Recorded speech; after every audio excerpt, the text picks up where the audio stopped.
Good morning, afternoon, or evening. My name is Amy Breeze Harper, and I am the founder of the Sistah Vegan Project. And today I wanted to talk about womb health and kale. So what I do every morning is that I drink a kale smoothie. Now why is that? Well, actually kale is, in my opinion, very life-giving. And I started doing this about 4 years ago when I encountered a woman by the name of Queen Afua. And she has written this book called Sacred Woman, A Guide to Healing the Feminine Body, Mind, and Spirit. And I consulted with this book because I had been diagnosed with a fibroid tumor, and I didn't want to go the route of allopathic medicine. That's my choice. I felt that taking hormones in the form of birth control or having surgery to remove a tumor was a little too much for me and my beliefs in healing.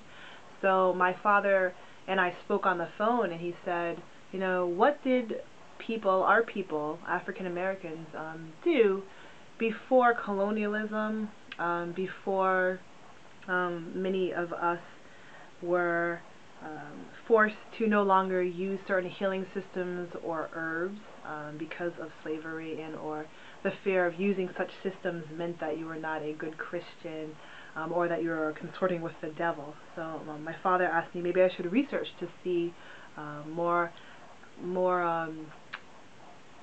healing systems that people of African descent used, especially for the womb. And this is how I encountered Queen Afua. And what's amazing about her is that this book, if you use the recipes inside of this book, it can heal your womb for the most part. That's her belief.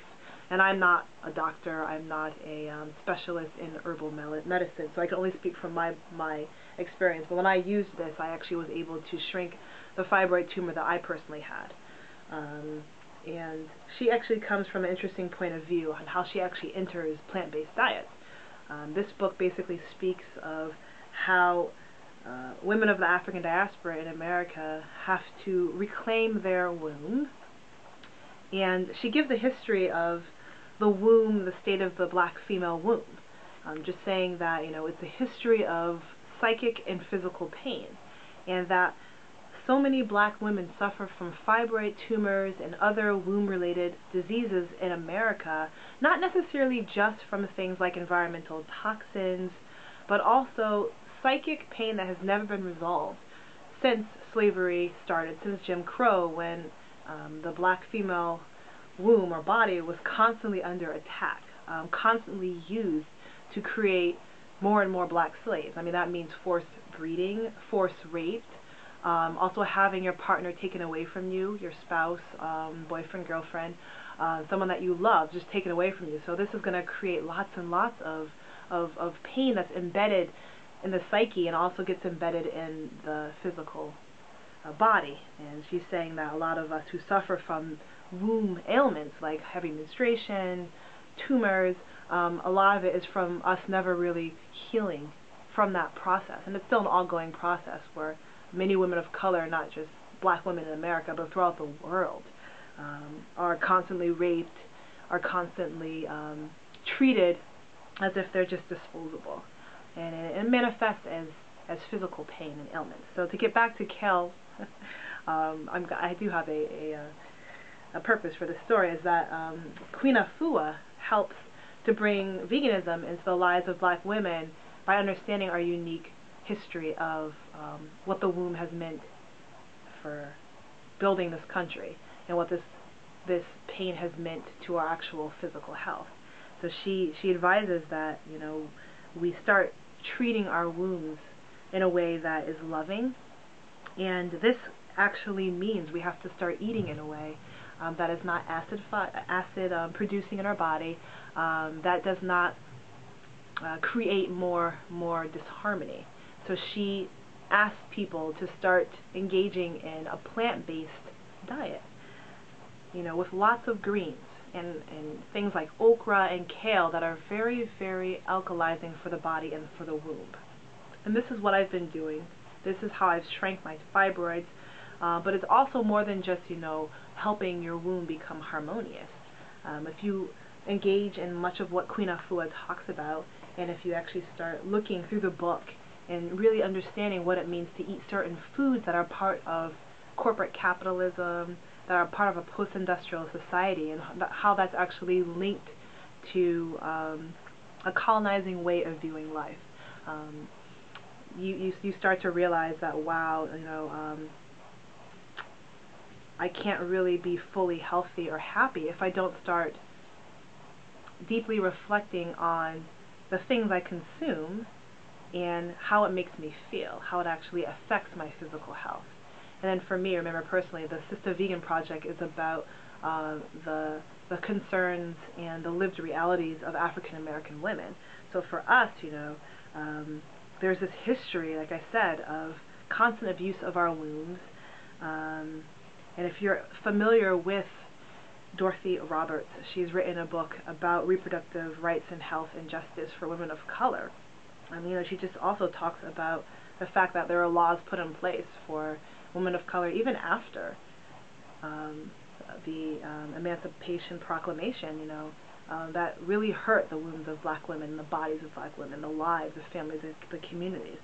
So there's just ongoing history also of the black community just not really trusting the institutions, also not trusting allopathic medicine, because there is more than enough data now that actually shows why so many African Americans today are still very fearful of going to allopathic medicine, even if they do have pain or suffering. Because if you read Harriet Washington's Medical Apartheid, you'll see that the Tuskegee men that were experimented on, given syphilis without, or having syphilis without being given the proper drugs to help remedy it, that's just the tip of the iceberg. So there's just long continuous history of experimentation on black bodies.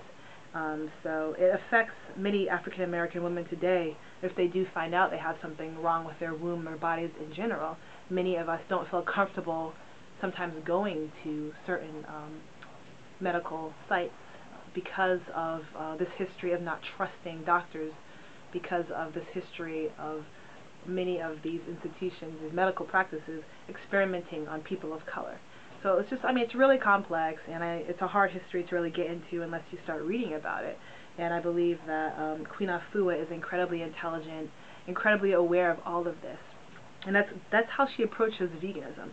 She approaches it from, this black female way of understanding history and how the bodies of black women have been basically abused. And there's been a lack of love around our bodies, and it manifests as much disease. And so looking at what you eat, if you can eat life, and if you can start eating love to heal the womb, it's something that she believes can help not just African American women, but the African community and those who are allies, to help rebuild our bodies in the face of structural and institutional racism and sexism that have greatly contributed to womb disharmony in African American females. So I drink my Kale Smoothie every day, and phenomenal. I just gave birth less than a year ago, and it's been great postpartum. I don't have any bad cramps. I used to have incapacitating cramps. It should just be very, very horrible. So for me, I can vouch that at least this diet, with also exercising every day and not eating acidifying foods like